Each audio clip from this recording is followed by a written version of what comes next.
Hey everybody, I've been on a pizza journey for like 2 years now, maybe longer, I don't know. Ever since I made my first pan pizza, I've been obsessed with it, and that's what we're doing today. We're gonna make a pan pizza.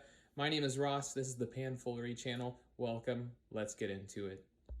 All right, let's start with weighing out our ingredients. It's really important you weigh out in grams to be exact. We got King Arthur bread flour at 455 grams. Keep going, keep going, keep going. Look at that, perfect. All right, set that aside. Let's measure our salt. At negative 365, oh, okay. At 1, 2, 3, 4, 5, 6, 7, 8, 9 grams. All right, about a teaspoon of yeast. It should be about 5 grams or so. It's probably a little more than you need, but it's all good.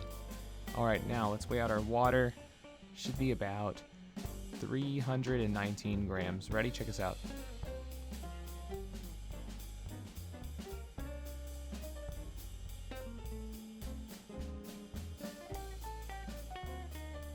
Perfect.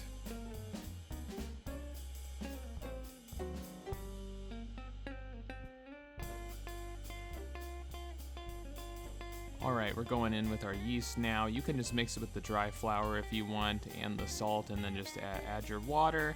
I'm gonna add my salt a little later. That's just my choice.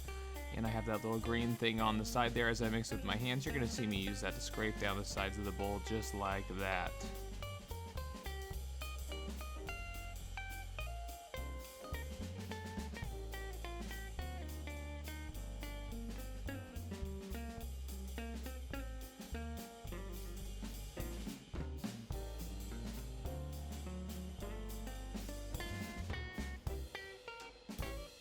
Notice I'm spending a lot of time making sure all that dry flour is absorbed by this massive dough.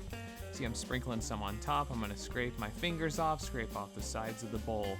Super crucial you get all that incorporated nicely, get all that off the side of the bowl if you can, and I'll link everything I'm using in the description below.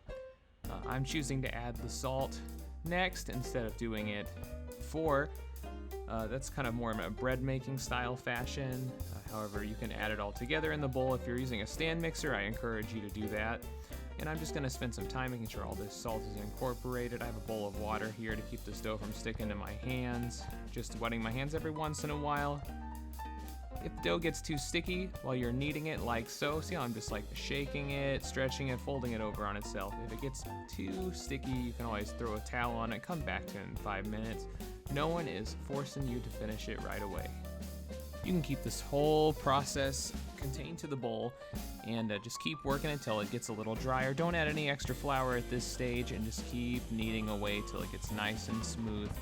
This is going to be for 2 dough balls, so make sure you have that scale ready, as I do at the upper right there. Weigh it out in grams and divide it in half. After you do the following task right here, we're going to put some tension around it, make a nice ball, which is going to rise for 2 hours on its own before we divide it in half, and then divide that into 2 balls. Leave that in your fridge for 24 to 72 hours. I did the full 72 hours for this video, and you will see the results at the end. Check out this tension here. I'm poking it, it's springing right back. It's looking good. Give it a quick spank and slap on the board, show it who's boss, and let's take a look at one step back. How did I know it was ready? So watch how I pick it up off the counter here. You're gonna see it come off as one mass, just like that. All those gluten strands are nice and tight. Now let's just hold it up and take that. Looks interesting. And we see a nice window pane there, which tells us we have strong gluten.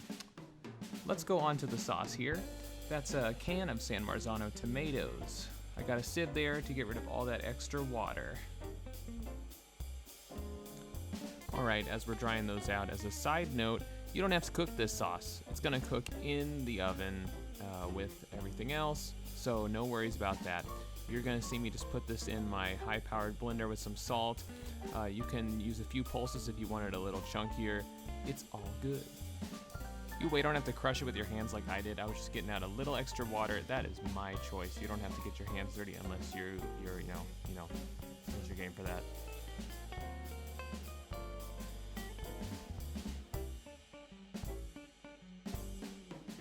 All right, for my local Central Market, I got some mozzarella, and I got my own grater there, which make sure you drop it. It's really safe.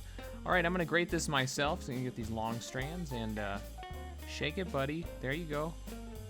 Yeah, we're just gonna grate that, and it's gonna make for some nice melty action. Stay tuned. All right, so the reason I get these big thick strands like the ones I'm showing you is because I pre-froze the cheese, par-froze it rather, before grating it, and that's gonna give it a more solid texture. And now we are searing some smashed sausage to put on top. I'm just gonna do planks and, ouch, watch that oil, and 3, 2, 1. And look at that crust, that is beautiful. That's gonna be delicious. All right, now got the greased skillet we're gonna bake in. You can see there's so much olive oil in there that there's a good reflection of myself in there. I've done a little pre-shaping of the dough, which you can probably notice, and you see all those bubbles in there from that nice 3 days of fermentation. You don't have to pre-shape your dough, you can just drop it in there, turn on your stove and start shaping.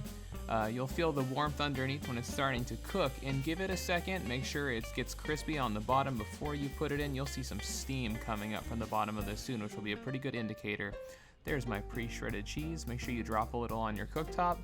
And I'm gonna go on now with my, well, more cheese. Sausage planks. 2, 3, and, well, however you want. You don't have to do planks, you can do ground sausage. Just make sure you get a nice crust. I got some nice olives on there. And you see that steam escaping the edges now, and I'm gonna put some extra cheese on the edges. You'll see what that does at the end. All right, make sure your oven's been preheated to the max temperature. Mine's 550, yours will be between 500 and 550. And we're just gonna put this smoky boy in the oven shortly before emerging victorious. 15 minutes later, check out this crust right here. If your pan is well seasoned like that too, it'll just pop on out, no struggles. Now we're gonna go in close here. Take a look at the edges here. That's all that burned cheese that I put on the edge from earlier. It is so good.